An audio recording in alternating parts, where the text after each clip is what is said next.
WNBA finals. And so I'll leave it there. I mean, I'm just obviously disheartened. You know, I'm a human too. I have a family. I have 2 kids who are devastated by these comments. And so all I'll say is just, you know, it's obvious. What was meant to be a quiet pause turned into the loudest wake-up call the WNBA has faced all year. Christmas morning wasn't supposed to bring headlines. It was supposed to bring silence. A brief window where the league office, and Commissioner Cathy Engelbert in particular, could step away from a season that delivered historic ratings and historic controversy. Because while viewership exploded, so did everything else. Internal fractures, racial flashpoints, and locker rooms quietly at war with themselves. League executives were counting on one thing: that Christmas would push women's basketball out of the spotlight, letting the NFL and NBA soak up the attention. But at exactly 10 a.m., that hope collapsed. Eastern Time. Christmas morning. While living rooms were filled with wrapping paper and the sports world was barely awake, one notification slipped through the silence and instantly destroyed it. This wasn't a carefully worded league statement. It wasn't a WNBA highlight. And it definitely didn't come from the commissioner's office. It came from Nike. A single tweet. A 30-second video. And in that half minute, the balance of power inside women's basketball shifted. Quietly, publicly, permanently. Because what Nike released that morning did more to undermine the commissioner's authority than any controversy, leak, or internal scandal the league has faced in the last 10 years. The commercial was called From Anywhere. And it didn't just dominate timelines. It detonated inside WNBA headquarters. Multiple sources described the reaction not as concern, but as panic. The kind that sets in when leadership realizes control is slipping. Because this wasn't outrage over a sneaker ad. It was fear of what that ad represented. To understand why, you have to zoom out, far beyond the hardwood. For decades, the WNBA has operated on a carefully protected belief system. The collective comes first. The logo is the brand. The shield is the star.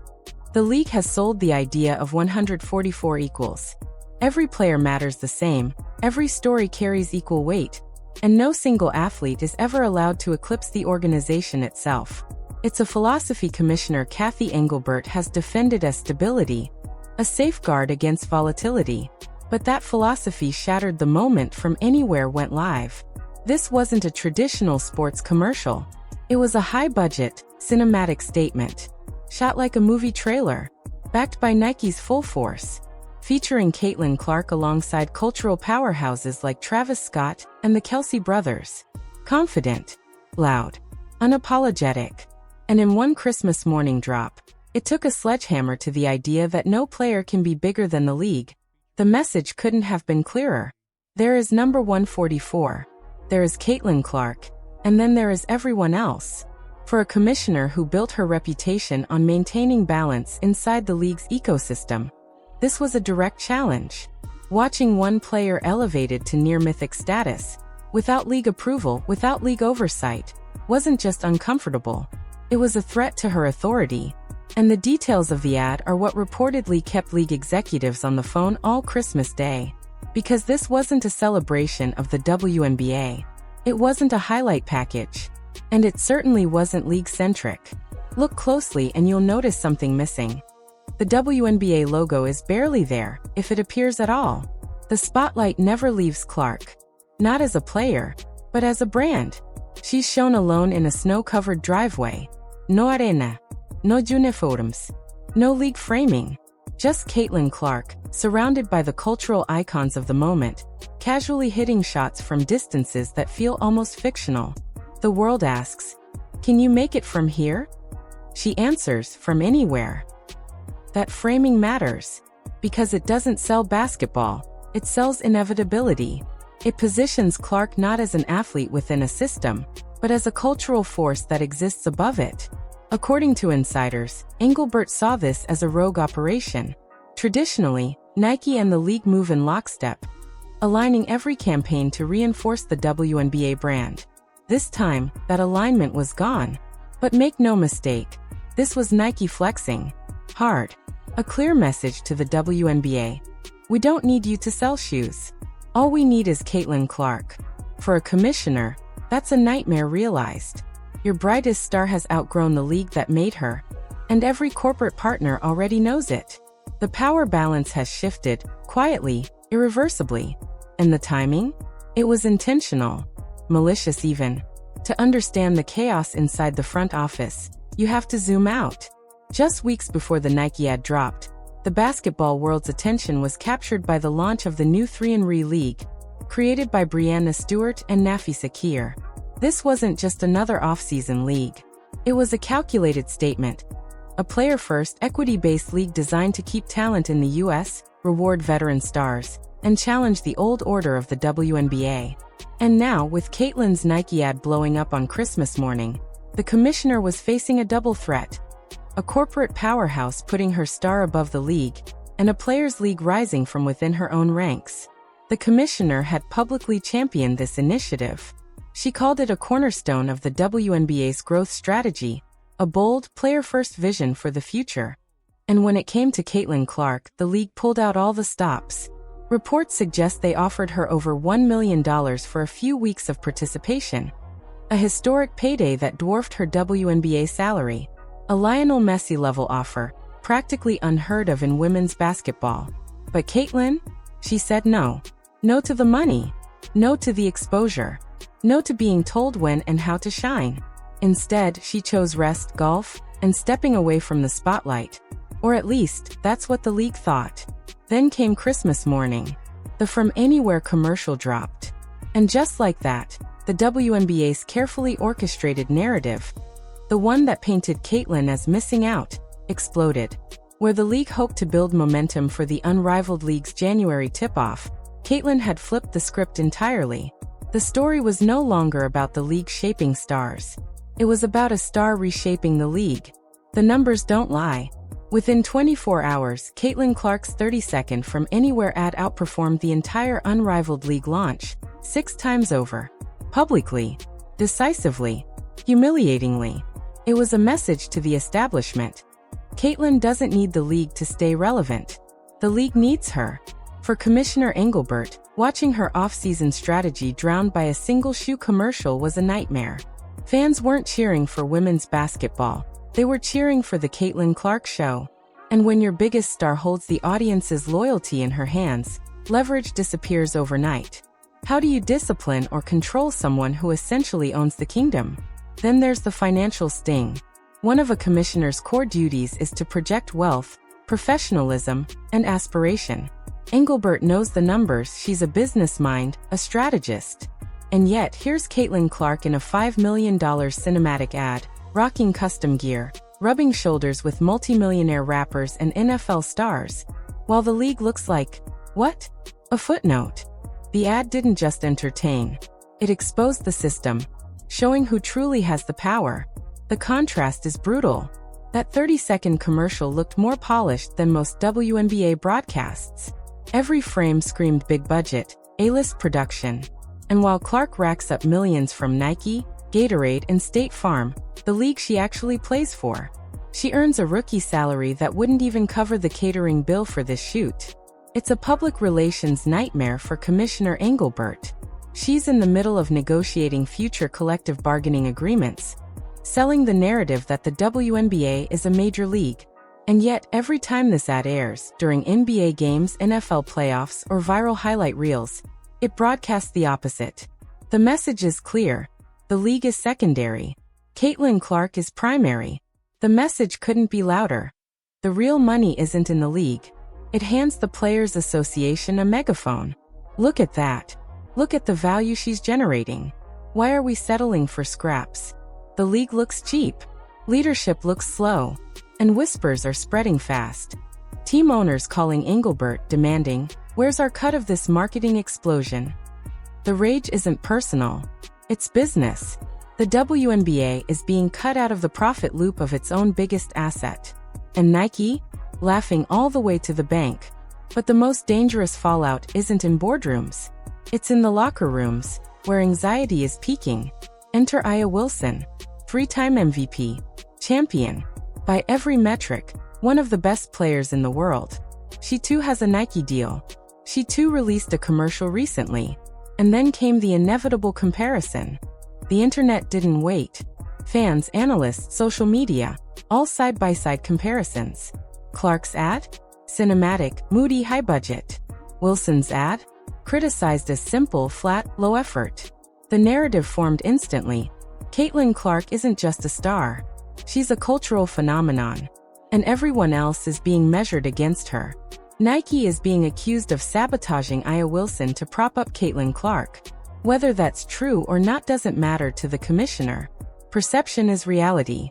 This single commercial has created a massive rift between the league's two biggest stars, and between their camps. It validates what many veteran players have whispered for years. The corporate machine is rigged, no matter how many rings you win or how hard you grind.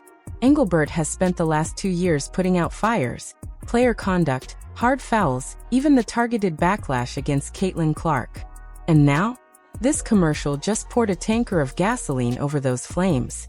How can Aya Wilson not feel slighted?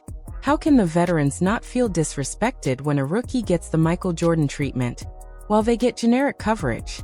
The result is clear: resentment, anger, tension. And it's not confined to the boardroom. It spills onto the court. Engelbert knows the stakes. If the 2026 season turns into a revenge tour, with veterans targeting Clark because they feel undermined by Nike, the product on the floor suffers, and the league's credibility takes the hit. This isn't just basketball.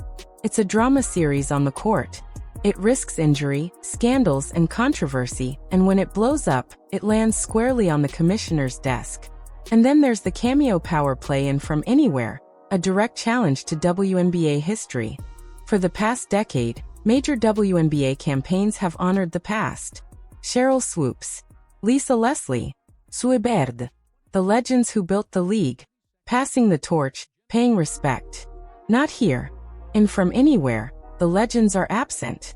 No nod to the founders. No Lini. Instead, Clark is validated by men. Travis Scott, global hip-hop icon. Jason and Travis Kelce, kings of sports media. Michael Che from SNL. This is a deliberate move by Nike. Clark doesn't just exist in the WNBA timeline. She transcends it. She isn't the next WNBA star. She's a cultural phenomenon outside the league entirely. Caitlin Clark isn't just a basketball player. She's a pop culture icon, standing shoulder to shoulder with the world's biggest male stars. For the gatekeepers of women's basketball, the Cheryl Swoops and legends who have criticized Clark's fan base, this is the ultimate insult. It says loud and clear: we don't need your validation. We have Travis Scott's validation. This ad doesn't just skip over the league hierarchy. It obliterates it. Commissioner Engelbert understands the danger. She needs the veterans on board. She needs alumni to uphold the league's credibility. But when the face of the league is marketed as separate from its history, it alienates the very foundation the WNBA was built on. The result? A civil war of fandom. New fans rally behind Clark alone. Old fans cling to tradition and history. And in the middle, the commissioner, under fire from every direction.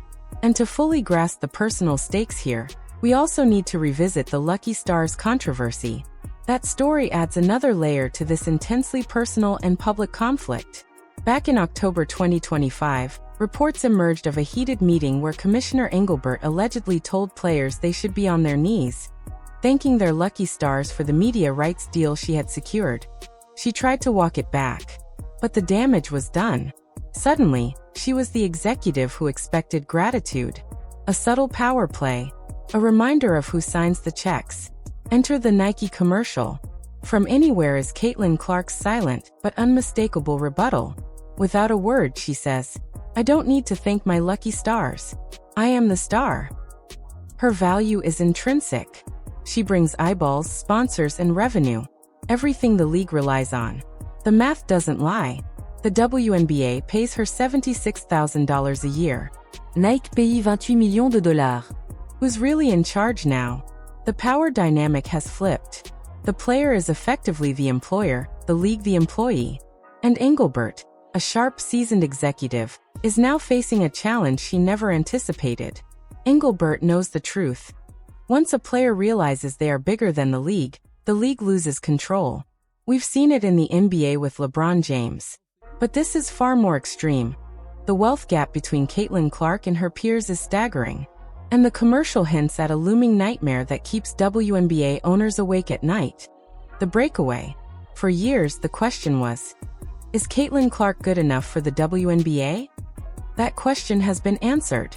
Now the question is the WNBA even big enough for Caitlin Clark? Every frame of the ad, every global tagline, every from anywhere visual screams ambition bigger than the league can currently contain. Engelbert knows the current CBA is a ticking time bomb. If players opt out, if the league cannot match Clark's true value, what stops her from starting her own league? What stops Nike and Amazon from creating a Caitlin Clark World Tour that dwarfs the WNBA in ratings? It sounds impossible. Until you watch this commercial. Then the math is undeniable. The money is there. If Nike is willing to drop millions on a 30-second spot, they'll invest wherever the biggest return is.